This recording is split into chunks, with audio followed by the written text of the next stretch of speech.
Greetings. I am the TropeMaster, master of tropes, here to teach you a lesson from my Bible. Listen well, for it is here that you will witness the glories of tropes made into masterful stories, and the horrors unleashed by fools who use them poorly.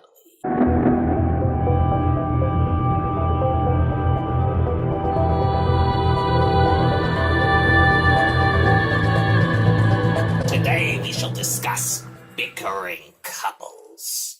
This is a type of romance older than dirt. Shakespeare himself used it.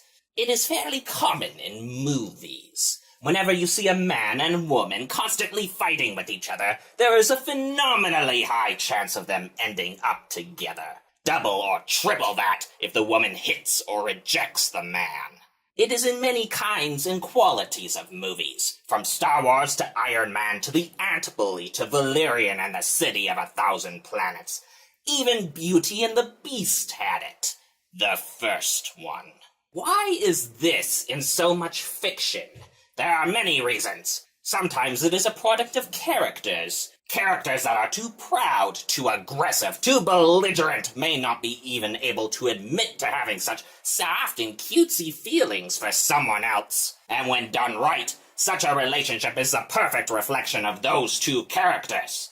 Sometimes couples bicker just to make you ask, will they or won't they? When a plot or subplot is based around romance, having it up in the air can increase tension.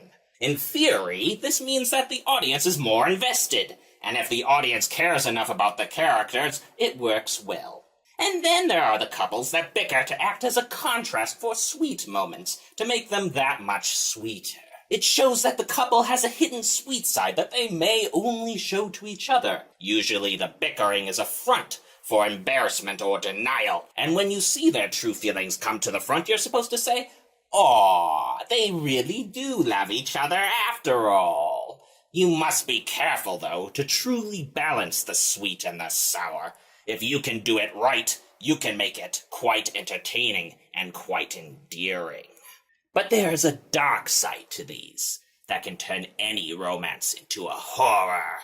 Some writers make a couple bicker because they don't know how to do any other kind of romance. The couple will fight and bicker and moan, but it will make no sense. They will argue just to argue, not because of any character traits, but because that's how the author thinks romance works. This is the couple where you have no idea why they're a couple, and the only explanation fans ever give you is opposites attract. Bah! That is not how romance works. That is not how characters work. You don't just throw opposites at each other and expect it to just suddenly blossom out of nowhere.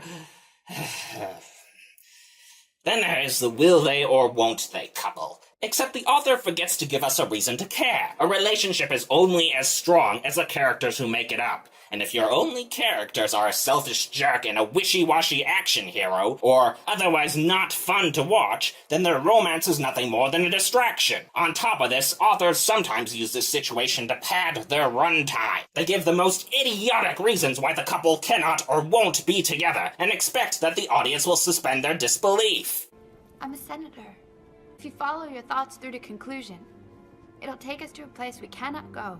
It is obvious that the problem is artificial and only being used as filler. And finally, when talking about using bickering to contrast with sweeter moments, there is one trope, one character archetype that forever condemns itself to troping hell. The tsundere. Most popular in Japan, this character is either sweet, except to their love, or rude, except sometimes to their love. That doesn't sound that bad, but when contrasting fighting and sweetness, there must be a balance. Too much sweetness and the bickering looks fake. Too much fighting and you get the tsundere.